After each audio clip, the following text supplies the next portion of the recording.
Welcome, everybody, back to another episode of the Big Douglas Show. This is Inside the Command Center where we try to get you as close to the organization as we can. This week, our guest is Rick Snyder. Rick, how are you?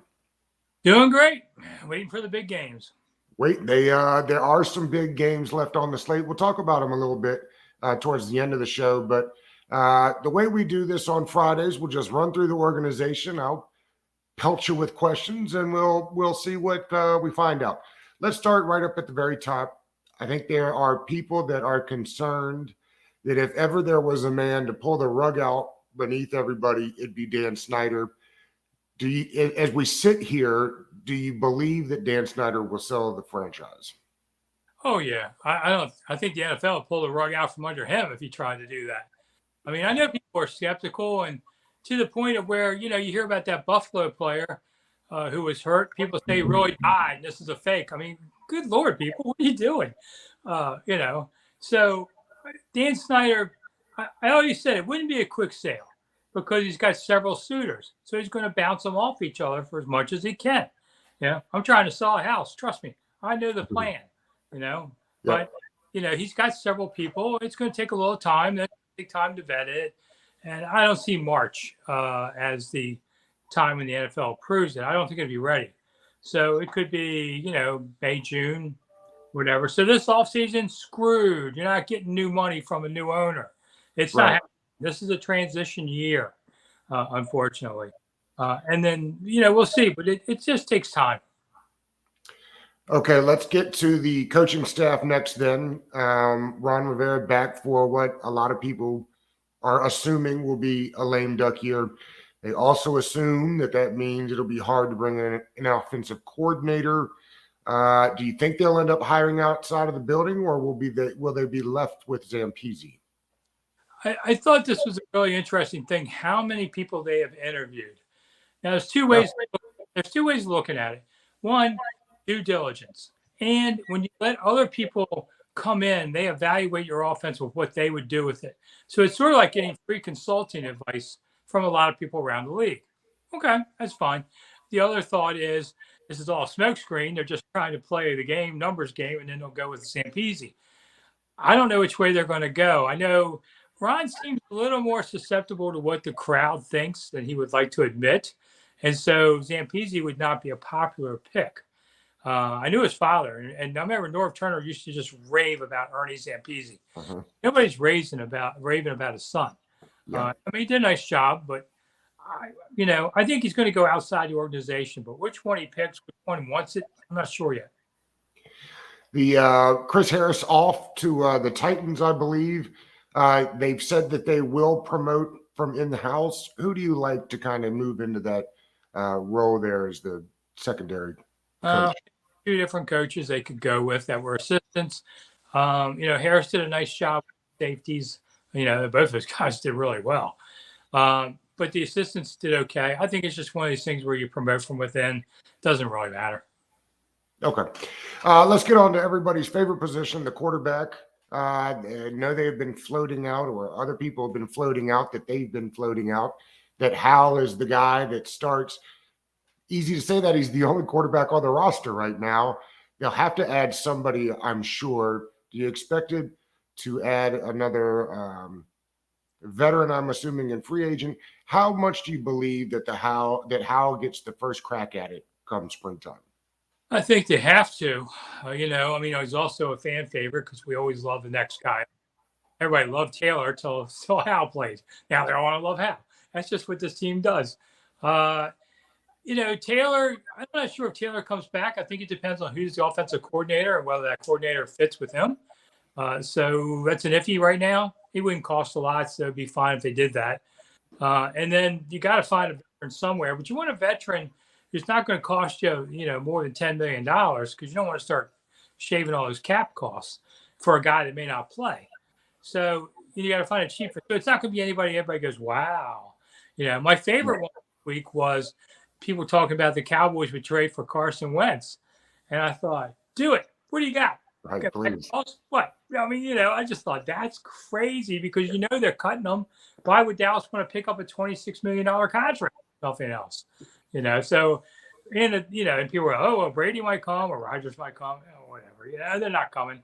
So I think it's just Hal and some average veteran that no one's excited about. But we'll see what the Rook can do. Seems like an Andy Dalton type of guy that'll come in, but Andy Dalton is interesting to me. I've heard his name, I think, more than most. But Andy ends up finding his way onto the field most years and is actually pretty productive. So again, it concerns me if you bring a guy like that in, how long of the leash does Hal get to have? And I'm also curious your thoughts there. There have been plenty of people that suggested to me that Heineke may loom too large for a guy like Hal to really compete because the fan base, again, kind of knows what they've got with Heineke. And again, does it limit you in bringing Heineke back? Are you concerned about something like that? Not so much on the Heineke factor. I could see the argument on there, but Heineke always seems to find his way on the field too, and he's been a 500 quarterback on a bad franchise in a way. So he's done his job to a point, but he is limited. And I think Hal has more upside on this. So the short leash. Well, the coach is on a short leash, so his leash is the same size as that quarterback. They'll do what they have to do. It'd be interesting to see what the schedule is. How does it stack up early? Is it a murderer's row early, and now Right. have to fight his way through? And the NFL season now is so long that it's like it used to be fourths. Now it's like in thirds. If a team is very final third than the first third. What do you think there's anything short of winning 11 games next year, which seems awful difficult, that Ron can convince ownership to keep him where he's at? Yeah, I think he could make a case. He speaks well. He's a good guy. People like Ron. He brings value to this franchise in a lot of respects. So if they were to win, 8 to 10, and you got to ask me what kind of injuries did you look at, all that kind of stuff. You're not going to really gain a whole lot. Maybe pick up a guy in a draft, but they might pick up an offensive lineman in the draft. That's a different animal. He can make his case and has one more year left on his contract. That won't matter much. I mean, I see the business side really making radical changes more than, right away than the coaching staff. And let's see who the next owner is too. Does he have, Bezos doesn't have football experience, but he's known to hire people, let him go run companies. But maybe a guy like Josh Harris has more sports savviness, and he may want to make a change more. Every ball in this franchise is up in the air. I've said the offseason will be so fascinating. It's unlike something we've really certainly seen around here, but maybe in general, just the timing, because as most of us that do this a lot know, the moves in the offseason will have been made and done before the ownership changes. So I'm assuming you don't expect much to happen this offseason. No, free agency wise, I can't imagine Dan Snyder said, you know what, I'm getting a lot of money. Go ahead and spend it before I leave. He's going to basically say, turn the lights off at 5 o'clock, Right. Okay. So, they're just not going to be able to. They haven't in recent years. He really hasn't had the money. People are just now waking up to this fact that he hasn't spent. They've been selective, and they haven't always been right in a few times, like William Jackson. So I don't expect to see much there. And then, the draft is a draft. And they've done well, I think, the last 2 years in the draft. So that's where you have some hope. But you have to say to yourself, if it falls right, you're looking at offensive linemen in the first and maybe 2 offensive linemen out of your first 3 picks. You don't need a receiver. It'd be nice if you had a middle linebacker, but you don't really have to go there either. You got a good line. You got that. This team goes as far now as that offensive line goes.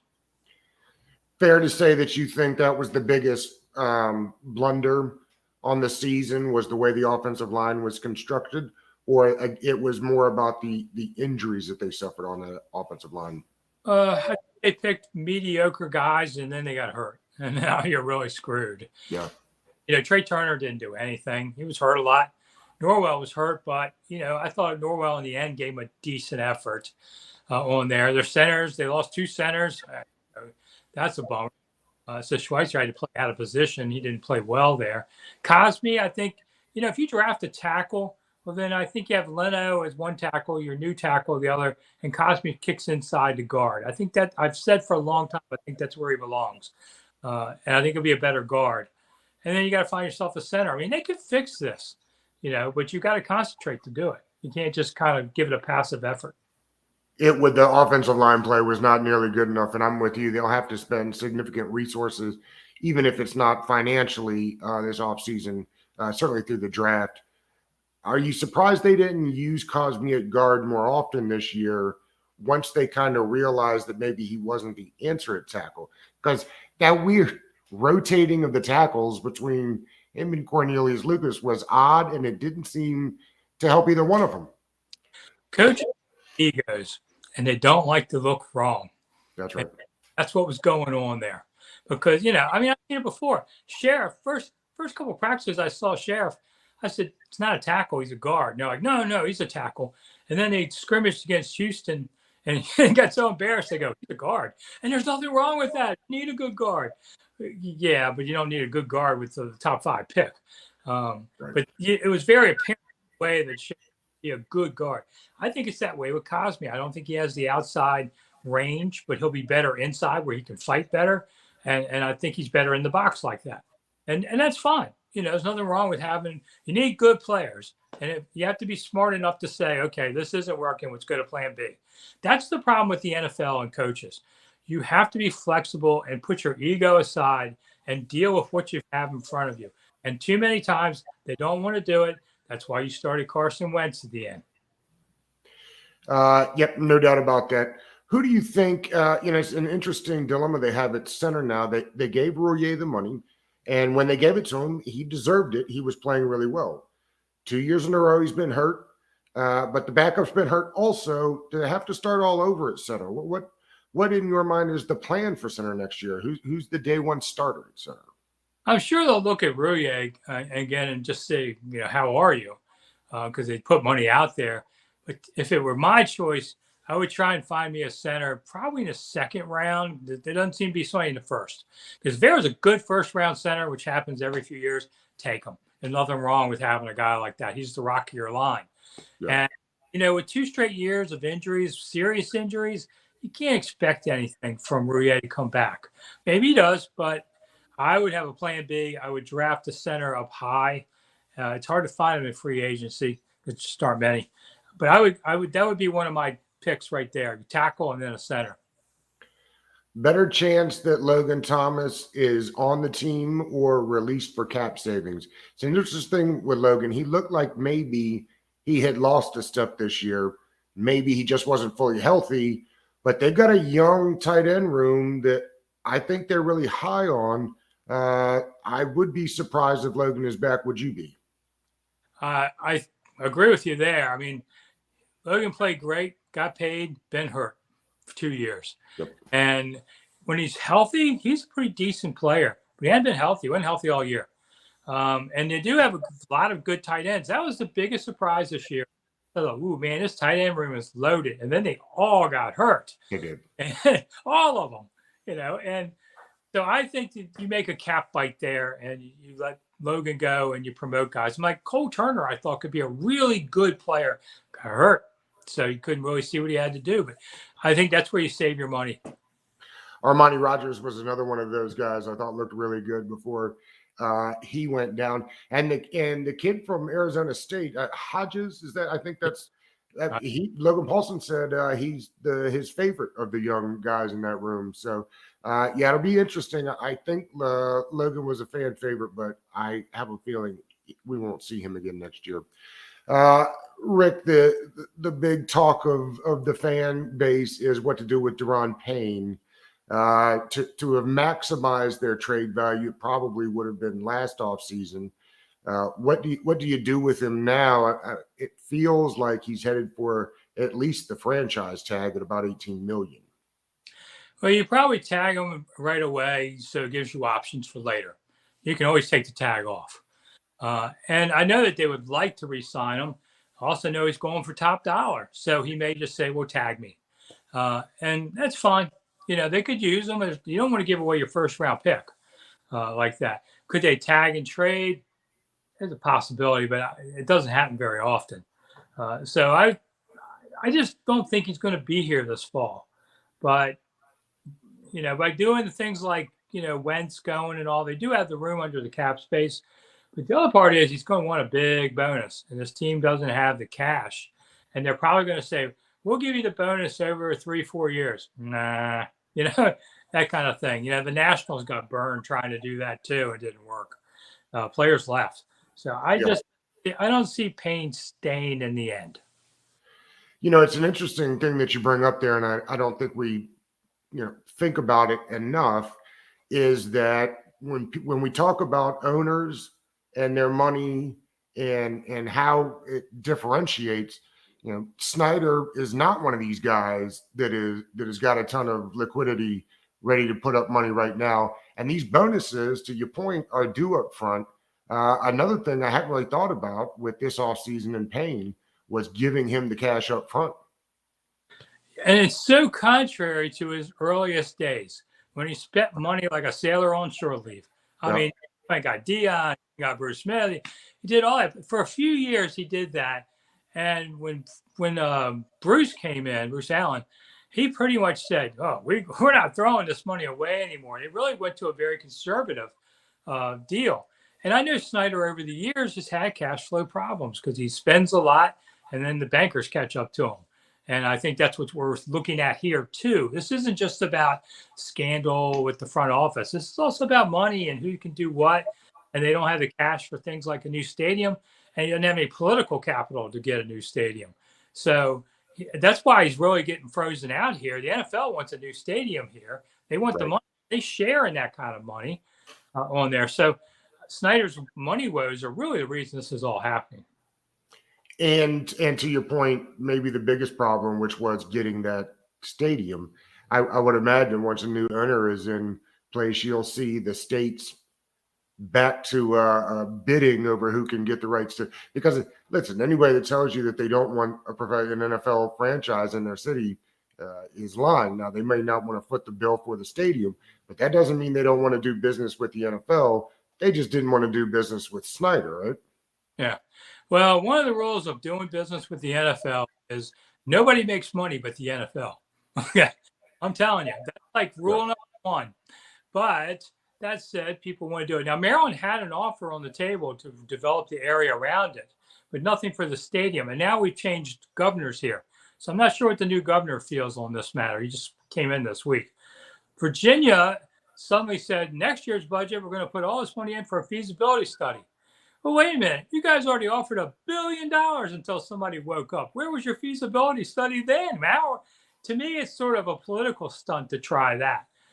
So I don't think they're as interested as they may be. And then DC has always been like, nah, but it's about Dan Snyder that they didn't. Because DC wants somebody, if they're going to be willing to go for that RFK site, which has a million hurdles but can be done, but they want an owner who's going to spread the wealth to the community. Things like, they're always big on, we need grocery stores in this area because it is kind of a desolate part of town in a way. And it always has been for a long time.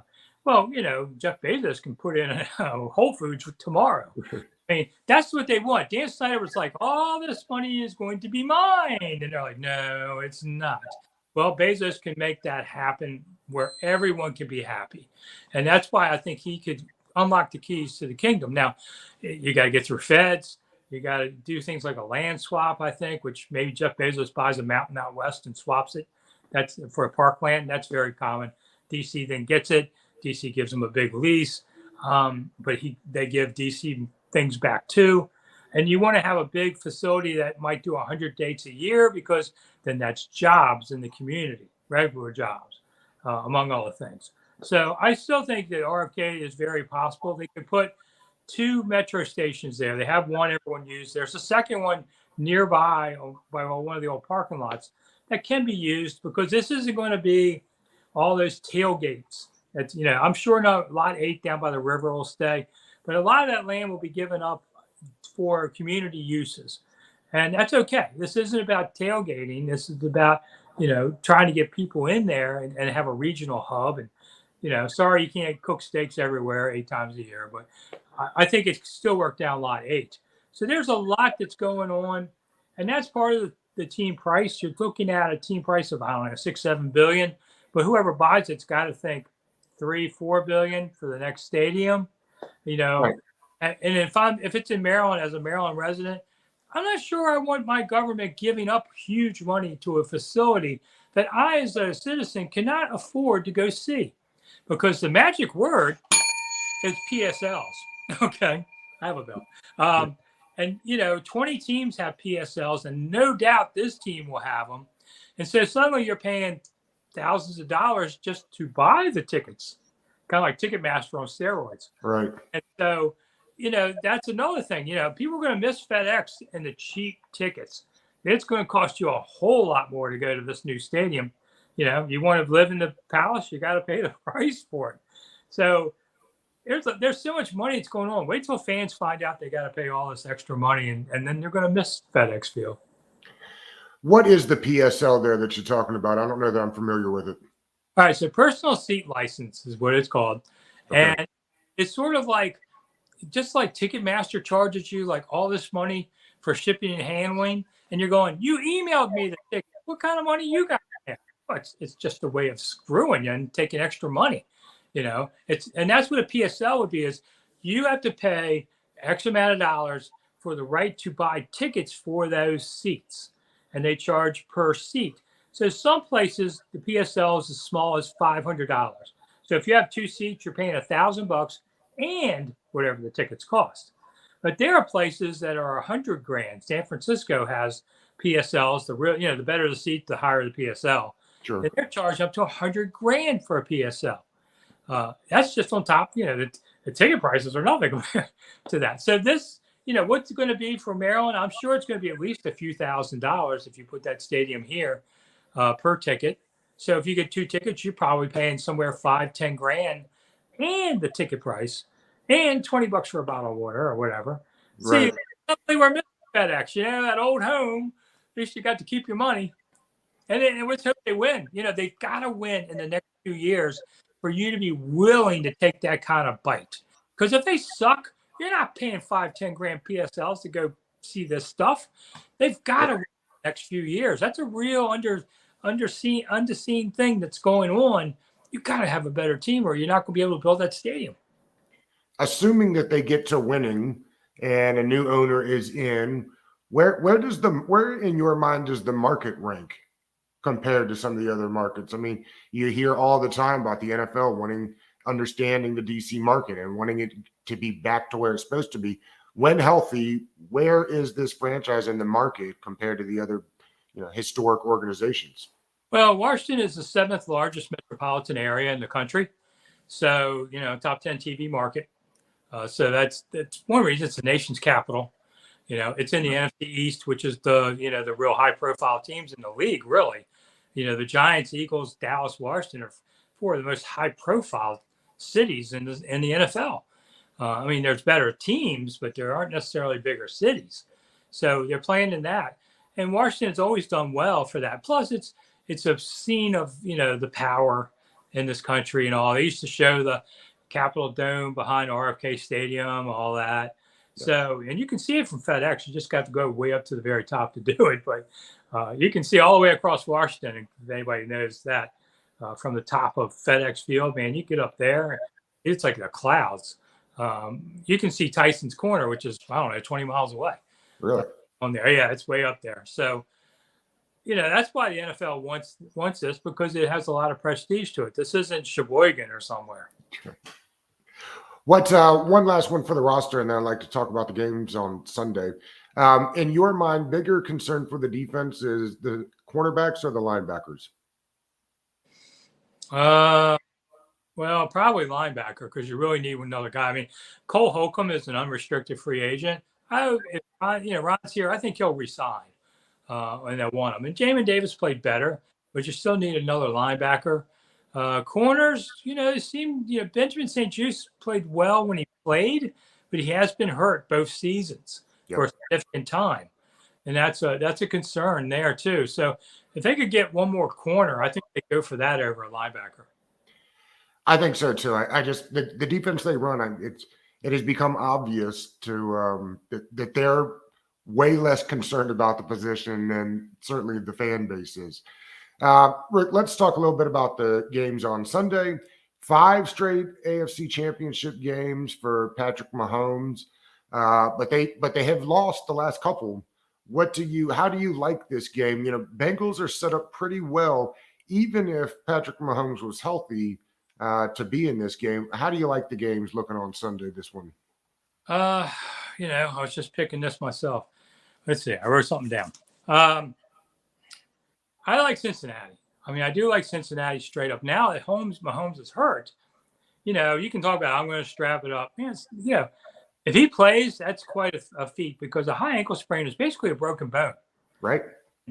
Okay, you can tighten it up and you can use a needle or something to get by, but it's going to leave him short. Somewhere in there, he's going to be left short. And I think that's the difference. And it's kind of, it's a real shame because, you've gone the whole season, been great, and then boom, on the edge of the Super Bowl, you get hurt. On the other hand, Burrow has beaten them before. And, I think he's a terrific talent. He's like the guy I like to watch now that Brady's fading away. Yeah. Burrow's just been terrific. They've got, good players everywhere.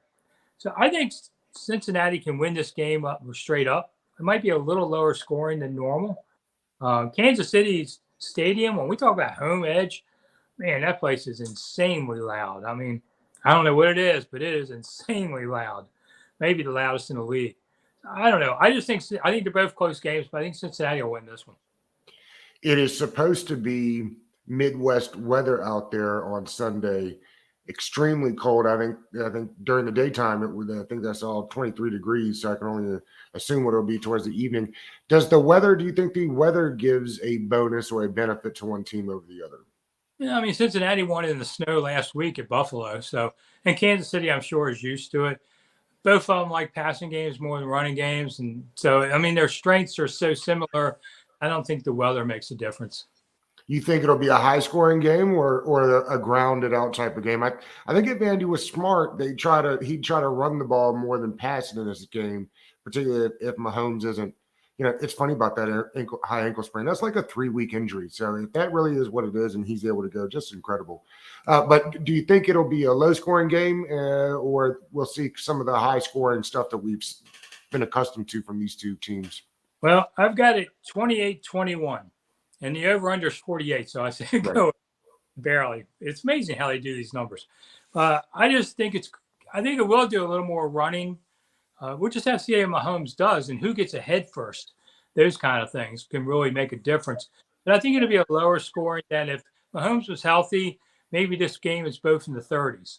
But because you changed the pace of it all, I think it's in the 20s. You mentioned Burrow. I was so wrong on him. He's been so good. And I didn't see it at first with him coming out of college, but he's been fantastic. The other game, the NFC game, is the 49ers versus the Eagles. This is the same thing. It's interesting. Both of these games basically a pick 'em. You're talking about a point and a half. I think maybe 2 points is the biggest I've seen now since the Mahomes injury.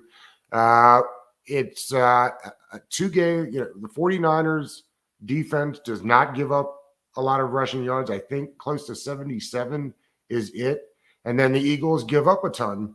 It's also, we have not seen Brock Purdy not look like a rookie.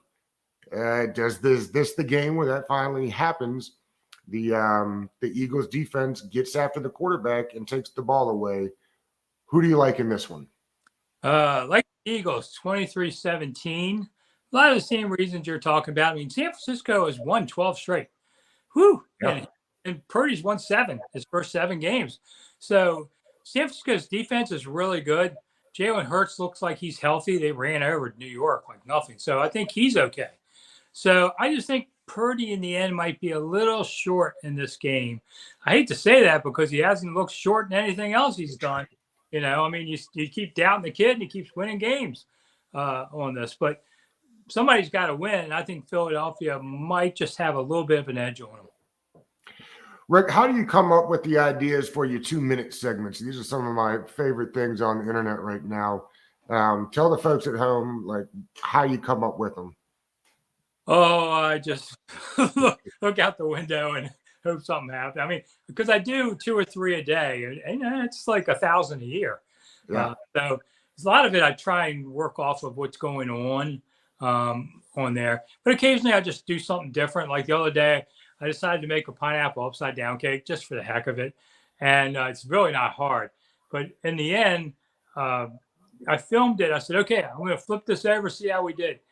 And my friends would all say, "You idiot! You're supposed to put a plate on top when you flip it into it." I said, "This is YouTube, baby. We got to have some drama." I flipped it over. It came out fine. If I'd screwed it up, I wouldn't have done the video. But That's right. I had people writing me going, "Hey man, can you do baking classes?" And all? I'm like, holy crap! I do have a chef's degree, but Really? no, yeah, I used to. I've written a cookbook, but when you live a long time, you do a lot of things. But so I do, different stuff. I'm a tour guide, so I will do tour places once in a while. When I'm kind of out on tour and I got a minute, I'll go on this site. Something stupid happened, and we talk about it for short, a minute, something like that. People like the short videos. All the analytics always prove that nobody's listening after 5 minutes. So whatever I said earlier in the show is what they heard. I don't hear this anymore. So the 2-minute videos hit the sweet spot on people's attention spans. They keep, they like that, they bell at the end. If I don't hit the bell, I forget once in a while. People yell at me, or if I'm doing them in my car because I'm out, I'll honk the horn. It's funny what people do. Or when I do the betting show, some weeks I haven't done well, so I do it. I say I lost my shirt, and you can only see me from like here up. 6 times more clicks when I don't wear a shirt. You people are weird. So, if you saw it now, you see my open heart surgery scar. So I don't do that. But it's just funny. I just try to show things around Washington, trying to have some fun. I've been doing this 45 years now, as the longest running sports writer in town. But, people aren't reading newspapers like they used to. So I switched to YouTube, and I still write for a couple others on there. And, I had a new Commanders book out this year, which nobody bought. People didn't like the name. They didn't buy the book, which is told the publisher that ahead and got my money. But people didn't want to buy a Commanders book. I don't really blame them. I don't think they're changing the name again. That's another thing out there. Maybe I'll do a biography of Major Purdy, Major Putty, whatever. Yeah, Major Tutty. Major Tutty, who apparently got started his own Twitter account today. Oh, is he? Okay. Well, I can see how he types with them big mugs, boom, boom. But a lot of typos, I guess. But I thought that was one of the sillier things. But whatever, So I'll do Major Tutty's bio next, and we'll see after that. Rick, I appreciate you spending some time with me today. Always have a good time when you're on the show. All right. Thanks for having me. Okay. Thanks, man.